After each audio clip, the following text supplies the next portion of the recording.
At 92 years old, Debra Paget finally allowed words to escape that she had guarded for most of her life. With a trembling honesty, she admitted, "I could never say yes to Elvis Presley. For a man who seemed untouchable, adored by millions, rejection was not part of his story, or so we thought." But here was Debra, one of the very few who looked him in the eye and quietly refused. Why her? Why in that moment, when the world assumed every woman would surrender to his charm? And why carry the truth for so long, only to share it now, on the edge of a century lived? It wasn't fear, she insists, it wasn't weakness. Her voice holds the weight of time, yet behind it lies something deeper, a choice that carved the course of her life in silence. What kind of courage does it take to step away from the most desired man alive? What hidden conviction burns so strong it can resist the pull of fame, love, and history itself? Tonight, we unearth the answer. And if it wasn't fear, then what truly stopped her? That moment, the one she never spoke of, will finally surface at 15:10. When people think of Elvis Presley, they think of a man who never had to beg for love. A man whose very presence could silence a crowd, whose slightest smile could turn hesitation into devotion. But even the king of rock and roll carried wounds that the spotlight couldn't heal. Imagine the raw shock of Elvis standing before a woman he wanted, not for the cameras, not for the fans, but for himself, and hearing her say no. Not a playful delay, not a shy pause, but a steady refusal that cut against everything the world assumed about him. That moment belonged to Debra Paget, and her choice would echo far beyond the walls of her own life. Elvis was used to being adored. He was a cultural earthquake, reshaping music, style, and identity itself. Women screamed his name not because they were told to, but because they couldn't contain the energy he carried. And yet, in the intimacy of private courtship, where the glitter of fame held no power, he faced the one answer he never expected. A rejection so personal it forced him to confront the reality that even kings cannot command love. What happens when the man who could conquer stages is conquered by silence? That is the story we begin with, and it is more than a story of heartbreak. It is a story of how choices ripple across lives, reshaping destinies we assume are set in stone. Debra's refusal wasn't impulsive. It wasn't a whim of a young actress who wanted to toy with attention. It was deliberate, quiet, and unshakable. And the question that lingers is simple but impossible to ignore. Why? Why would a woman say no to the most famous man in America, a man who was offering more than affection? He was offering the possibility of being written into history itself. Was it obedience to her parents, who saw their daughter as too young, too unready, too vulnerable to be swept into the hurricane of Presley's fame? Or was it something else, something hidden, a love she carried in silence that no star, no matter how bright, could outshine? At the height of his fame, Elvis didn't simply propose like any ordinary man. He pursued Debra with sincerity, with visits to her parents' home, with a courtship that reflected traditional values despite his rebellious image. This wasn't the caricature of the rock star collecting conquests. This was Elvis as a suitor, Elvis as a man who believed he had found someone different. And for him to hear no, spoken not by a stranger but by a woman he admired deeply, was more than rejection. It was confusion, a bruise to the very identity he was building. Because if Elvis Presley wasn't enough for Debra Paget, then who was he enough for?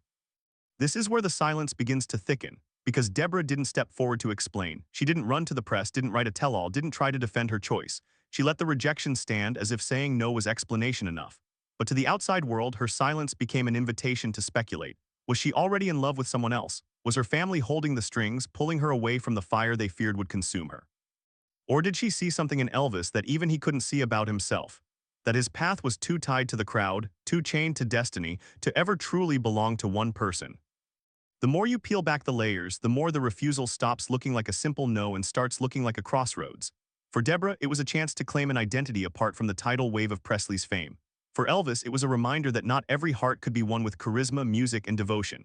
And for us, looking back, it is a haunting question. How might his life have shifted had she said yes? Would Priscilla have ever entered the picture? Would Elvis's restlessness have found its anchor earlier? Or was the refusal itself the very thing that deepened his hunger, making him chase echoes of Debra in the years to come? Her parents certainly played a role. In a time when family influence was heavier, when daughters were expected to defer to the wisdom of elders, their objections mattered. To them, Elvis wasn't the king. He was a young man in a world of excess, already carrying the weight of adoration that could drown even the strongest soul. They wanted their daughter protected, shielded from a storm no household could weather. But parental caution alone doesn't explain decades of silence. It doesn't explain why Debra never softened the story, never hinted that she regretted the decision, never sought to rewrite the narrative for her own gain. There was more in her silence than fear. There was intention. And this brings us to the second possible reason, the one whispered about but rarely confirmed: hidden love. For while Elvis's face was on every magazine cover, Debra's heart may have already been claimed elsewhere. To stand in the presence of a man who embodied fame and still choose another, one quieter, one less adored, perhaps one less available, would mean her no wasn't about rejecting a king. It was about choosing her truth, even when the world would never understand it. That hidden love, whether real or imagined, is what makes the story resonate with us. Because who among us hasn't faced the impossible choice between what shines brightest and what feels most right? But if Debra's heart already belonged elsewhere, why confess now at 92? Why, after a lifetime of silence, did she finally allow the truth to breathe? That is one of the greatest open questions of this story. Was it the clarity that age brings when the pressure to please others fades and only truth remains? Was it the weight of faith, the desire to set the record straight before her voice was silenced forever? Or was it an act of release, freeing herself from a secret that shaped her life but never defined her in public? At 92, her voice carried no need for scandal. It carried the dignity of someone who knew that timing is everything, and that sometimes the only safe time to tell the truth is when you no longer need its approval. For Elvis, the rejection didn't simply vanish. It left a mark that revealed itself in the strangest ways. The uncanny resemblance between Debra and Priscilla, the woman who would eventually become his wife, suggests a man haunted by what he lost. Whether conscious or not, it was as though Elvis tried to reclaim the one who slipped away by finding her reflection in another. And that perhaps is the cruelest twist of all, that one woman's refusal didn't just end a courtship, it planted a ghost in the heart of a man who could never forget. So when we return to that moment, the proposal that never was, we see more than a headline or a Hollywood rumor. We see two lives colliding in silence. Elvis reaching forward with the confidence of a man who had never known denial. Debra stepping back with the certainty of a woman who understood the cost of saying yes. And in that single pause, history itself shifted course. Not because she turned down a man, but because she turned down the myth he carried with him. Her silence wasn't just personal. It was protective, deliberate, and powerful. It wasn't a pause in the noise of Elvis's fame. It was a choice that redirected his future. And that choice made in private still reverberates decades later. Because when Debra Paget said no, she wasn't just closing a door on the king of rock and roll. She was opening a path that would lead to a lifetime of speculation, obsession, and echoes that refused to die. She did not stumble into the spotlight. She was placed there with precision, with the hands of a mother who believed opportunity was something you seized early or lost forever. Debra Paget's childhood was not one of lazy summers and whispered secrets between friends. It was one of rehearsals, coaching, and the constant reminder that a career was not a choice, it was a duty. Her mother, herself a former actress, carried both the dreams and disappointments of her own ambitions, and she funneled them into her daughter with unyielding determination.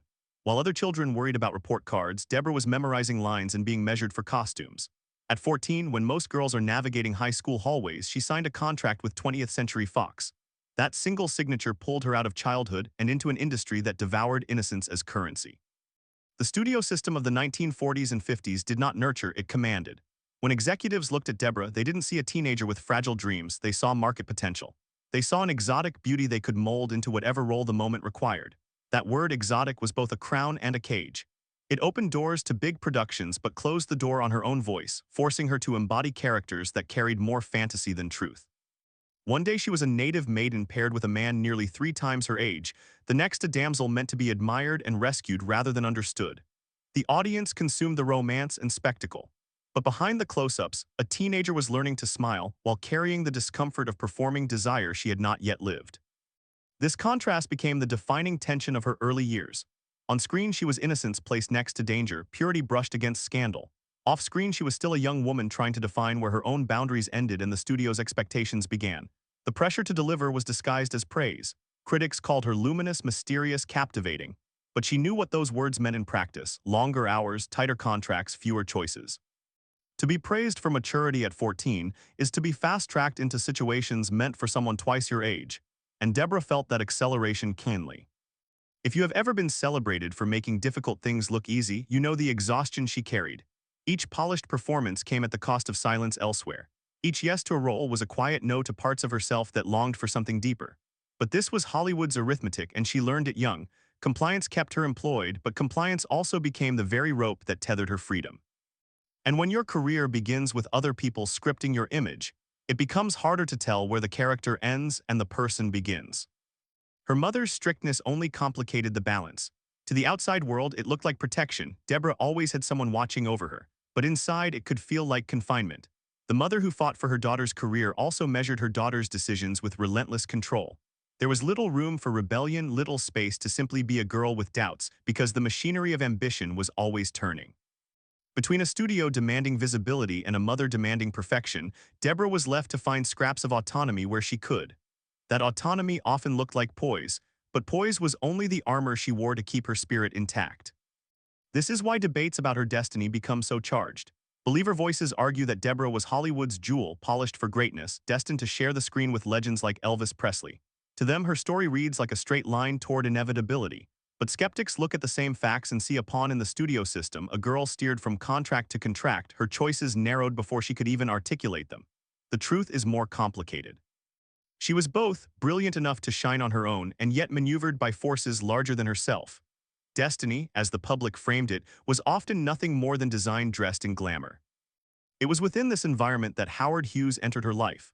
Hughes was not just a man, he was a weather system, wealth, control, obsession, and opportunity swirling together.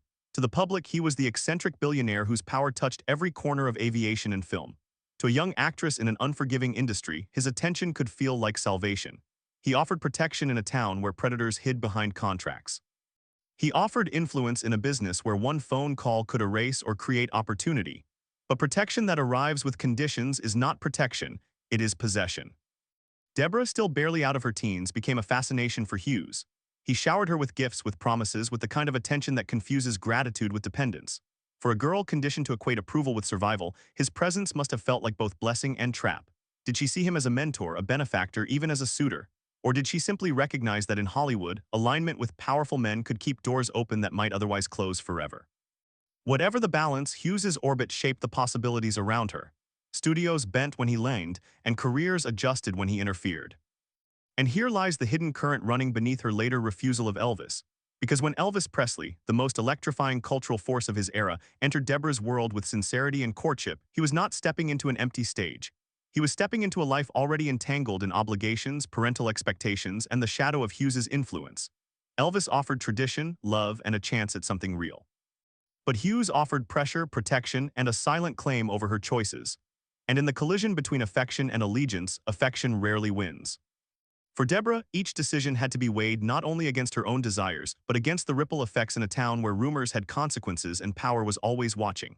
Saying yes to Elvis would not just be saying yes to a man, it would be saying no to the arrangements that structured her career. It would risk backlash from her parents, scrutiny from Hughes, and an unpredictable clash between old-world power and new-world fame.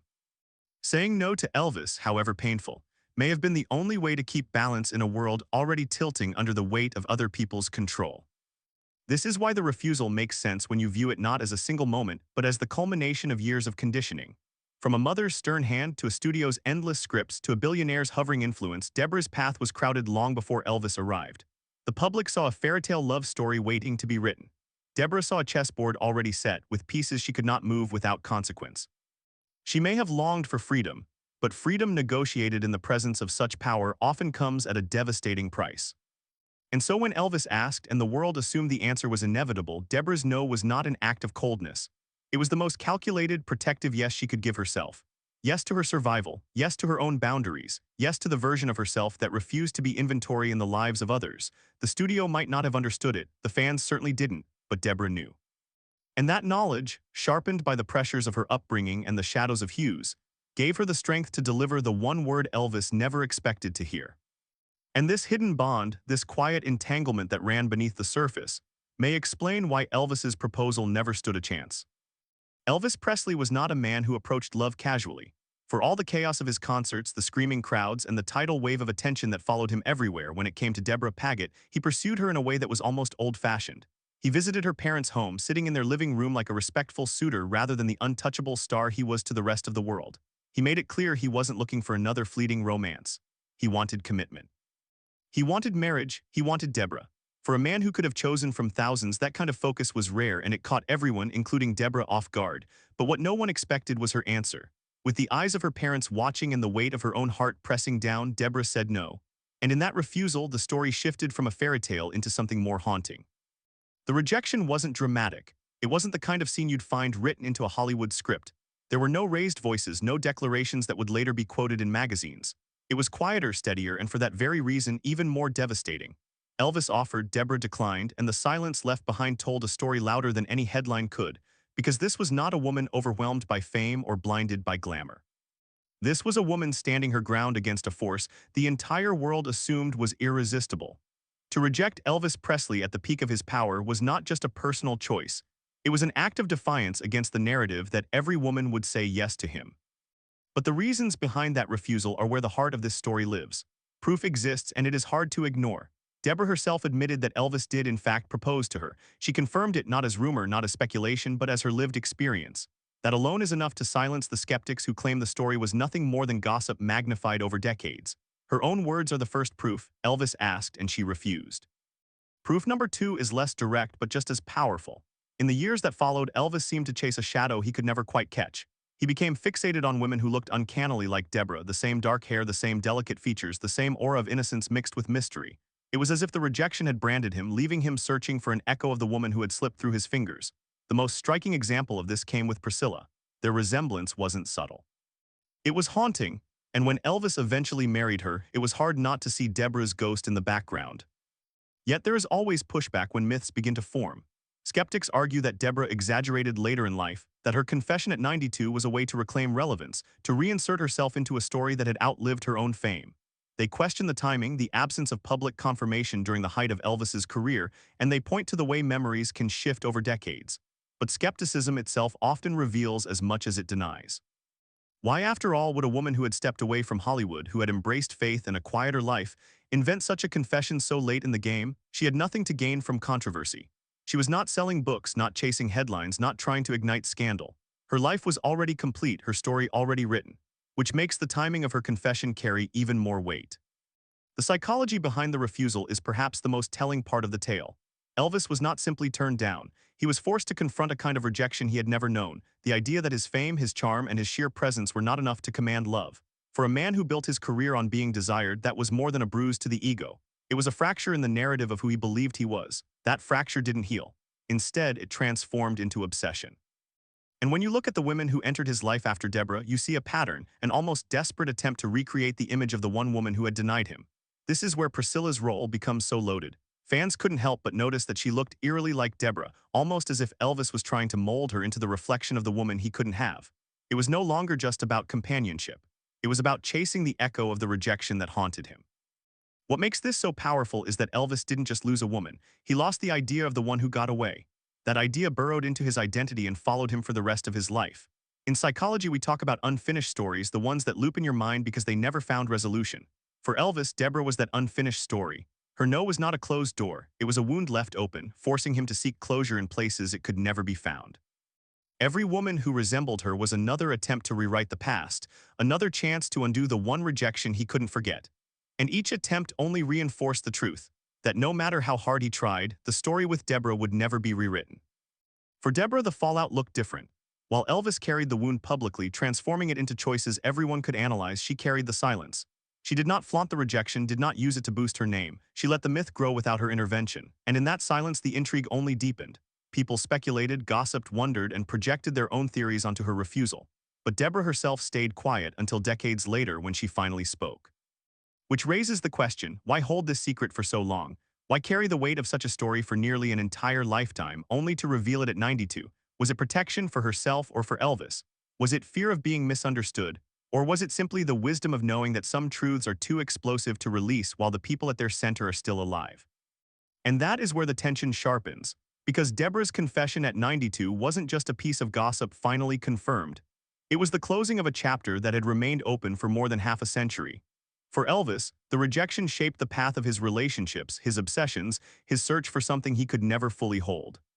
For Debra, the silence shaped the way she was remembered, not just as a Hollywood starlet, not just as a woman of faith later in life, but as the one who said no to Elvis Presley. Both carried that moment differently, but both were marked by it in ways they could never escape.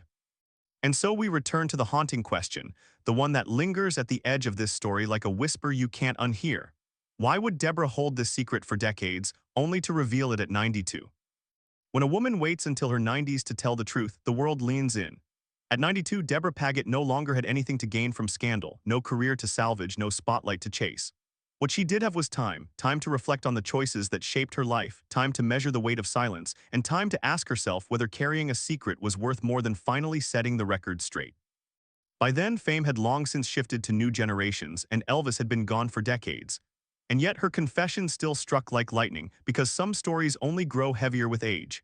She spoke not as a starlet seeking attention, but as an elder unburdening her heart before it was too late. Why now? That question carries its own gravity. When we reach the twilight of life, the things we once protected fiercely can suddenly feel less dangerous, less explosive, even less important. Mortality has a way of sharpening truth.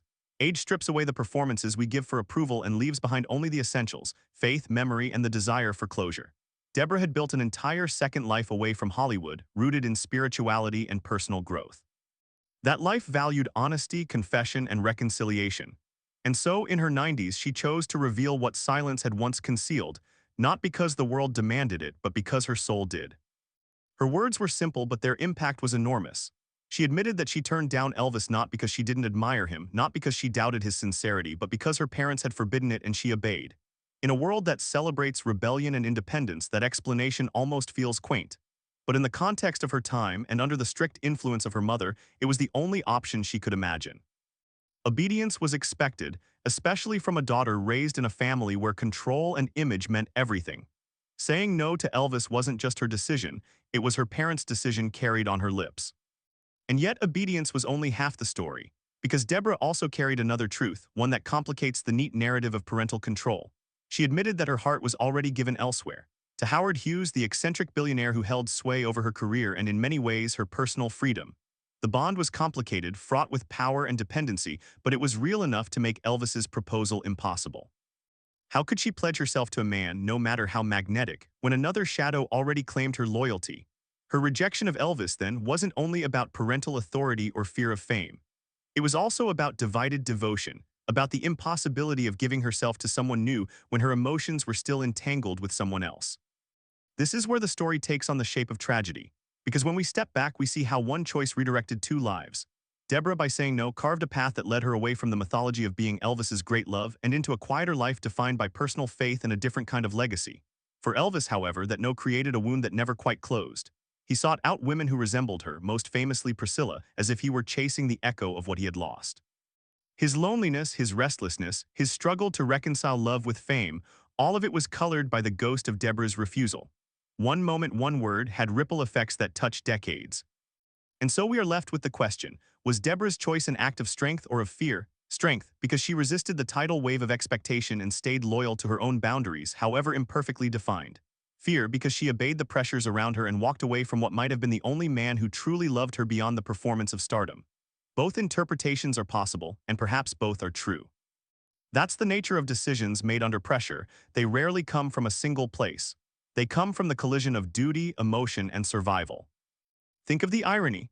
The most famous man in the world was turned down not by another celebrity, not by a rival, but by a woman too bound by her own circumstances to say yes.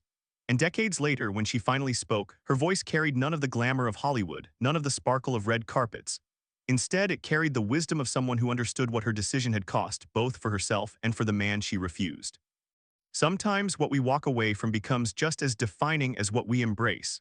Sometimes the greatest influence we have on someone else's story comes not from the love we gave them, but from the love we withheld. Debra's confession forces us to reflect on the power of the unspoken. For years, Elvis's fans believed she was simply the one who slipped away, the woman who denied him without explanation. That mystery fueled the legend. Now, knowing the truth, the story becomes both clearer and more painful. He was turned down because of family opposition, because of a hidden love, because of forces beyond his control. And in that sense, Elvis was not just rejected by Debra. He was rejected by a system, a family, and a set of circumstances that no charisma could overcome. For a man accustomed to breaking barriers, that kind of barrier must have felt insurmountable. Her choice did more than alter their personal lives. It reshaped the mythology of Elvis himself. Had she said yes, history might remember him differently, not as a man forever searching, but as a man who found his anchor early. Instead, his narrative became one of longing, of restlessness, of molding others into the image of the woman he lost.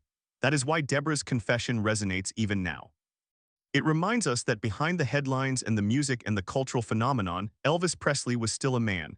A man who wanted what every man wants, someone to say yes. And when the answer came back no, he carried that ache for the rest of his life. Debra's voice at 92 doesn't just close a chapter, it reframes it. It tells us that sometimes the most powerful love story is the one that never happened. The romance that lingers not because it blossomed, but because it was cut off before it had the chance. That kind of story can haunt a person far longer than the loves they actually lived. And in Elvis's case, it became a thread woven through the very fabric of his legend. So now the question is passed to you.